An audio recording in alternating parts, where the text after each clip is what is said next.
안녕하세요. 김성길 목사와 함께하는 GTS 말씀 묵상 시간입니다. 오늘은 7번째 주간의 세 번째 날 묵상입니다. 세 번째 날 묵상 주제는 숨겨진 것 찾는 것입니다.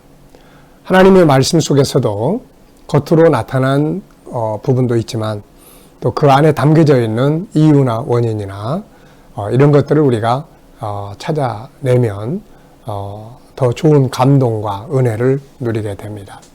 그리고 이제 이 숨겨진 비밀 찾기에 대한 이 주제를 우리 생활 속에서 우리의 삶의 현장에서 활용하게 되면 이유나 원인이나 또 변화의 발전 또 여러 가지들을 이루어 갈 수가 있습니다. 아이들이 공부할 때도 이 주제를 잘 사용을 하면 더 잘할 수 있고 자기 주도적인 학습이 될 수가 있습니다. 이게 뭐지? 이 속에 어떤 게 있지? 문제점이 뭔가? 이런 질문들을 통해서 이렇게 숨겨진 것들을 찾아가면 훨씬 더 발전할 수가 있는 거죠. 숨겨진 것들을 찾아내기 위해서는 질문이 필요합니다. 그래서 질문을 통해서 숨겨진 것들을 찾아내게 되는 거죠. 그래서 성경에도 많은 질문들이 담겨져 있고요. 오늘 본문 말씀을 읽다 보면은 여기도 역시 예수님께서 무슨 말을 하고 있나요? 묻는 거라든지 또 그게 무슨 이야기인가 이렇게 묻기도 하고 그러니까 이런 질문들을 이렇게 통해서 말하고 싶어하는 내용들 또 숨겨져 있던 것들을 찾아낼 수가 있게 됩니다. 그래서 좋은 질문을 많이 연습하는 것이 참 중요하죠. 자, 그럼 오늘도 본문 말씀을 우리 함께 읽어보겠습니다. 구조는 5738 이렇게 구조가 되어 있다는 거. 전체를 문자대로 다 외우려고 그러면은 이번 본문 같은 경우는 좀 길기 때문에 어려움이 있죠. 그러나 이렇게 구조를 외우거나 이야기식으로 외우거나 하면은 전체 내용을 어렵지 않게 담을 수가 있습니다. 앞에 오는 엠마오로 내려가는 제자들이 서로 이야기하고 예수님이 같이 가시는데 모르고 또 그런 이제 내용을 다루고 있고요. 뒤에 7은 이제 예수님의 질문에 글로벌하는 사람이 쭉 이야기하는 내용, 그리고 뒤에 3은 예수님께서 성경을 가르치시는 내용, 그리고 이제 8은 이제 엠마오로 가던 제자들이 예수님과 이제 그 마을에 들어가서 식사하면서 예수님 축사하실 때 예수님이다라는 것을 깨닫게 되고 예루살렘으로 다시 돌아가는 이야기들이죠. 그래서 이렇게 5738 이렇게 구조를 외우면은 내용 자체를 외우는 데는 어려움이 없습니다. 자, 그럼 오늘도 본문을 한번 읽어보겠습니다. 누가복음 24장 13절부터 35절까지입니다. 그날에 그들 중 둘이 예루살렘에서 25리 되는 엠마오라 하는 마을로 가면서 이 모든 된 일을 서로 이야기하더라. 그들이 서로 이야기하며 문의할 때에 예수께서 가까이 이르러 그들과 동행하시나 그들의 눈이 가려져서 그인 줄 알아보지 못하거늘 예수께서 이르시되 너희가 길 가면서 서로 주고받고 하는 이야기가 무엇이냐. 여기도 질문 사용이 됐죠. 무엇이냐 하시니 두 사람이 슬픈 빛을 띠고 머물러 서더라. 그 한 사람인 글로바라 하는 자가 대답하여 이르되 당신이 예루살렘에 체류하면서도 요즘 거기서 된 일을 혼자만 알지 못하느냐. 이르시되 무슨 일이냐 또 묻습니다. 이르되 나사렛 예수의 일이니 그는 하나님과 모든 백성 앞에서 말과 일에 능하신 선지자이거늘 우리 대제사장들과 관리들이 사형 판결에 넘겨주어 십자가에 못 박았느니라. 우리는 이 사람이 이스라엘을 속량할 자라고 바랐노라. 이뿐 아니라 이 일이 일어난 지가 사흘째요. 또한 우리 중에 어떤 여자들이 우리로 놀라게 하였으니 이는 그들이 새벽에 무덤에 갔다가 그의 시체는 보지 못하고 와서 그가 살아나셨다는 천사들의 나타남을 보았다 함이라.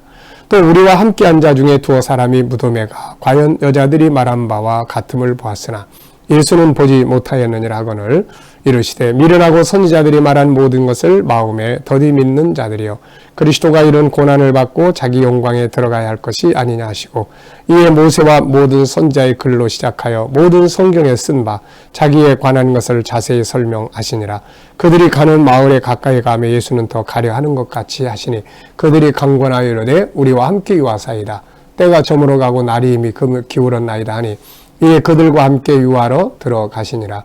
그들과 함께 음식 잡수실 때에 떡을 가지사 축사하시고 떼어 그들에게 주시니 그들의 눈이 밝아져 그인 줄 알아보더니 예수는 그들에게 보이지 아니하시는지라.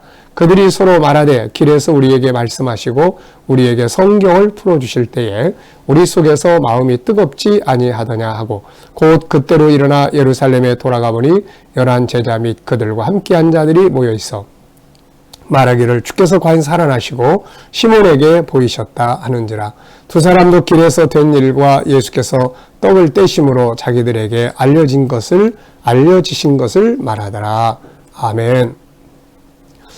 자, 3일차 숨겨진 비밀 찾기입니다. 숨겨진 비밀이라는 건 이유라든지 원인이라든지 또 어떤 법칙이라든지 상황 또 역설적인 질문을 통해서 만약이라든지 추상적으로 상상해 보는 거라든지 이런 것들을 이제 찾아내는 것이죠. 결국은 우리가 뭘 연구할 때도 이런 것들을 이제 찾아내기 위한 연구거든요. 그래서 숨겨진 걸 찾아내는 겁니다. 자, 어제 오늘 감사한 일들 3가지 적어 보시기 바랍니다. 때로는 힘들고 어려운 일이 있어도 그 속에는 또 감사의 조건이 분명히 있는 것이죠. 특히 하나님을 신뢰하면 뭐든지 다 감사할 수가 있습니다. 그리고 이 같은 하나님에 대한 신뢰와 감사는 그 다음 또 새로운 감사의 환경을 만들어내게 되는 것이죠. 그래서 감사는 우리가 항상 습관화해야 될 중요한 도구입니다. 자, 1번입니다. 오늘 본문을 보고 느끼는 것은 무엇인가? 느끼는 생각의 움직임이라고 했죠. 그래서 이 생각의 움직임이 죽어버리면 안 됩니다. 그래서 이게 살아서 움직여야 되죠. 어제 또 지난 시간에 이렇게 확신했던 또 깨달았던 것들을 오늘 다시 깨달았고 확인할 수도 있고 새로운 것을 느끼고 발견할 수도 있죠. 저는 2가지를 적었습니다. 하나는 예수님께서 지적하신 말씀을 좀 생각을 해봤어요. 미련하여 선지자들의 말하는 것을 더디 믿는 자들이요. 사실 우리 신앙인들에게 있어서 가장 중요한 것은 성경을 믿는 거거든요.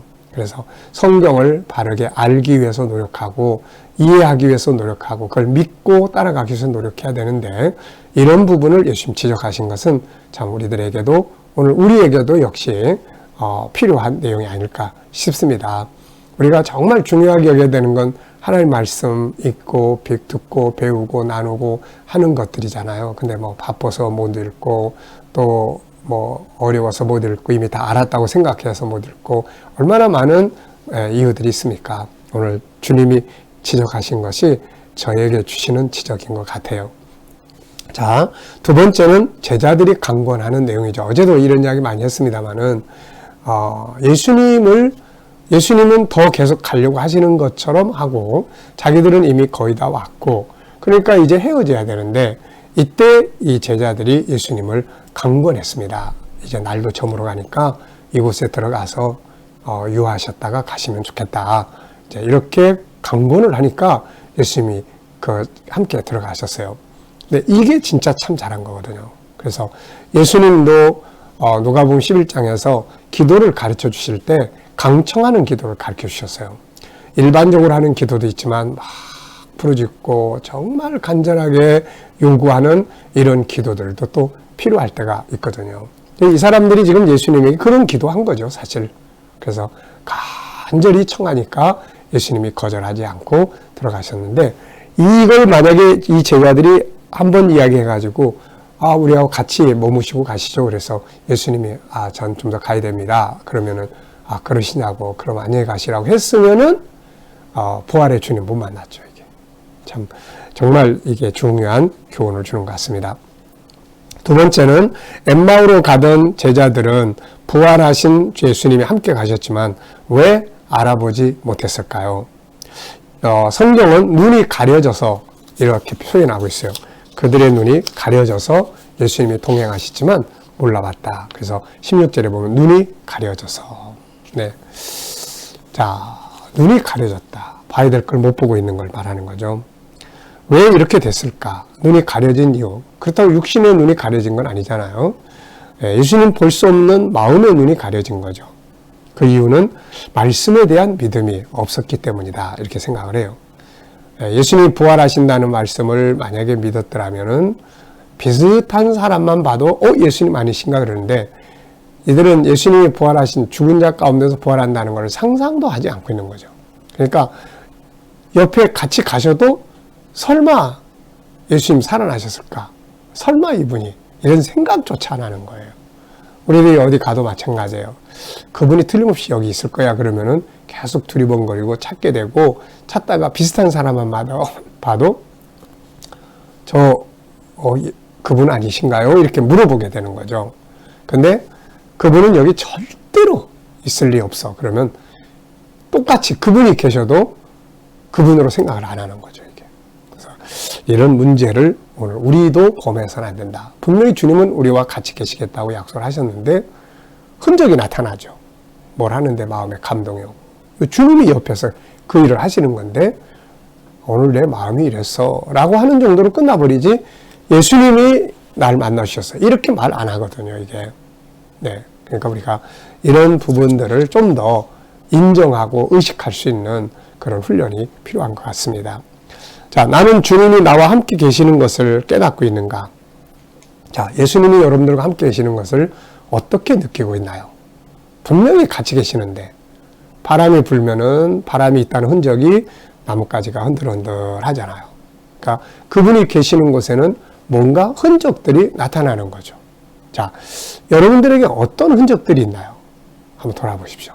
저는 저의 삶에서 그분이 함께 하시는 흔적들이 저도 많이 경험을 해봅니다. 그래서 몇 가지 보면은 우선 말씀을 믿게 될 때, 믿을 때, 또 묵상을 할 때, 말씀을 읽을 때 그 속에서 감동으로, 확인으로 이렇게, 또 어떤 때는 소통 속에서 그분이 저한테 질문도 해주시고 제가 또 물으면 네 생각은 어떤데? 뭐 이렇게 영감이 오기도 하고 그래요. 그리고 삶의 현장에 어떤 변화나 뭐 능력이나 이런 것들을 통해서 그분이, 근데 그분이 여기 계셨구나라는 것을 말씀을 통해서 모르면 그걸 잘 못 느껴요.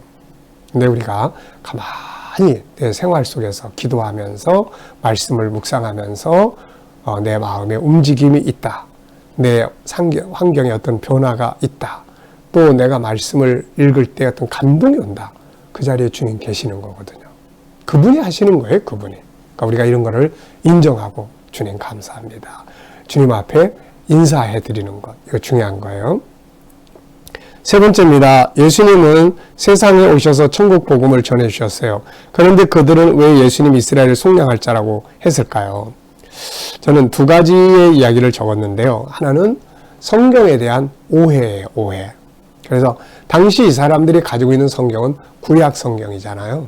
그래서 구약에는 선지자들이 예수 그리스도와 하나님의 나라를 증거를 하는데, 메시아를 증거하면서 메시아가 오면 다윗 왕국 건설, 이쪽에다가 또 예언했던 분들도 계세요. 그러다 보니까 이들은 사실 모형을 이야기한 거죠.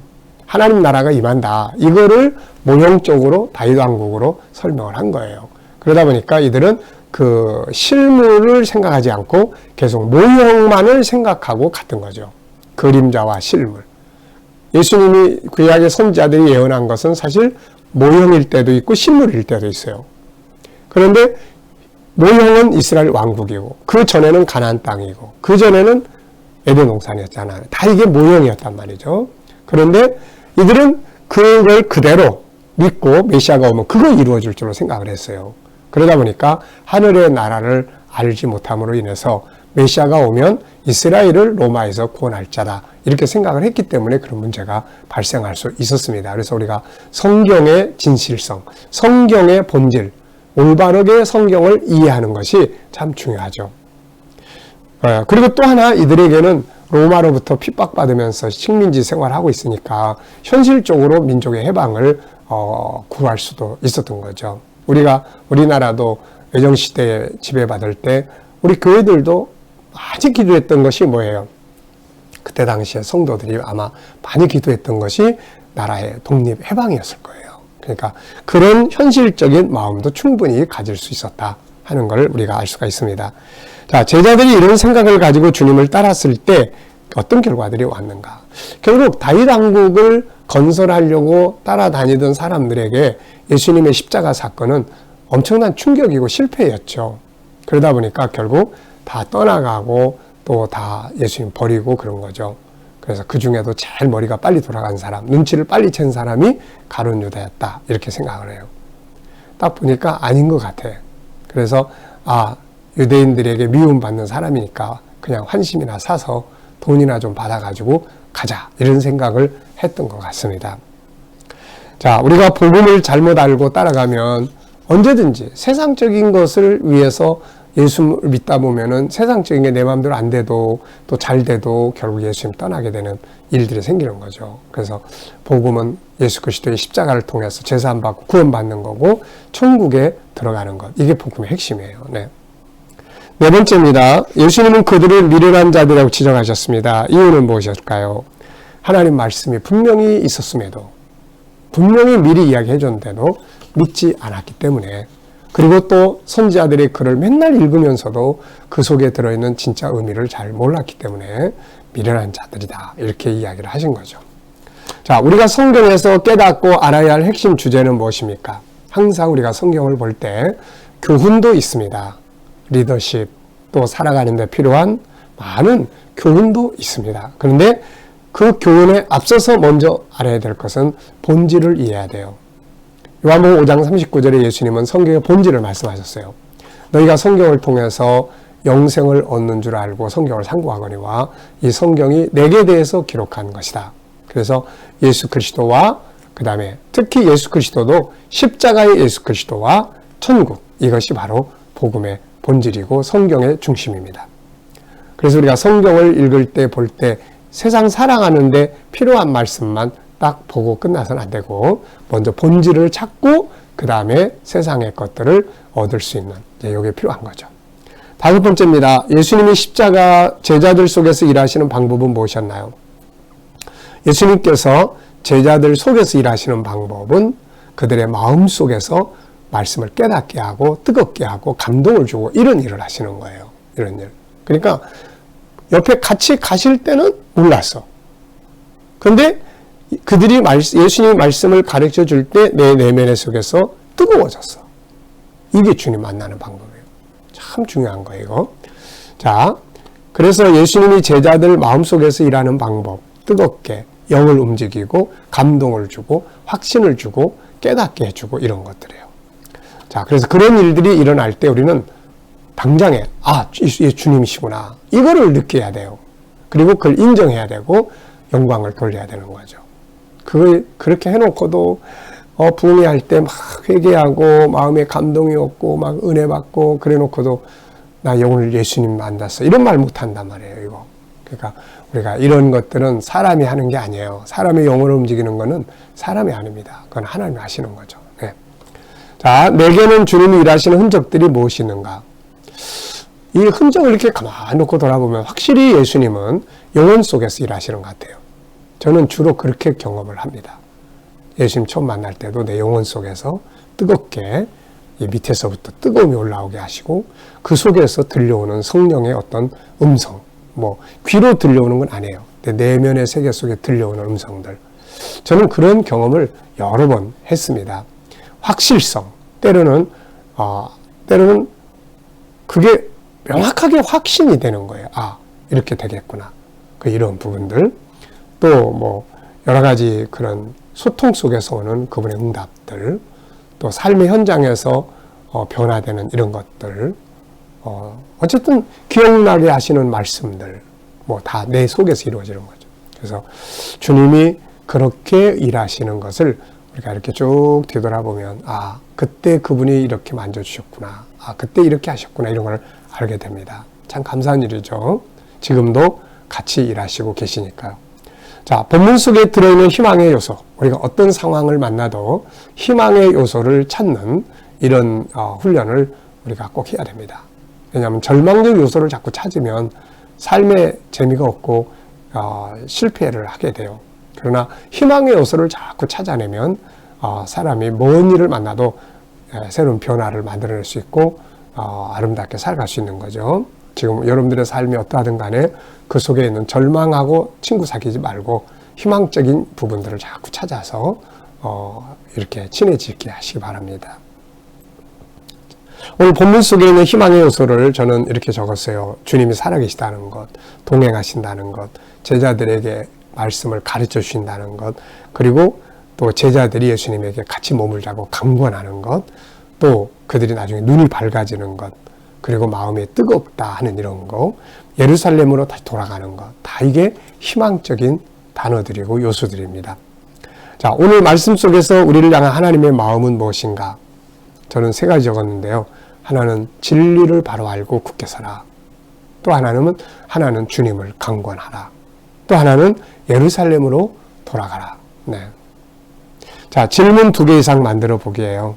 첫째는 예수님이 성경을 가르치실 때 그들의 내면에서 어떤 일들이 일어났는가?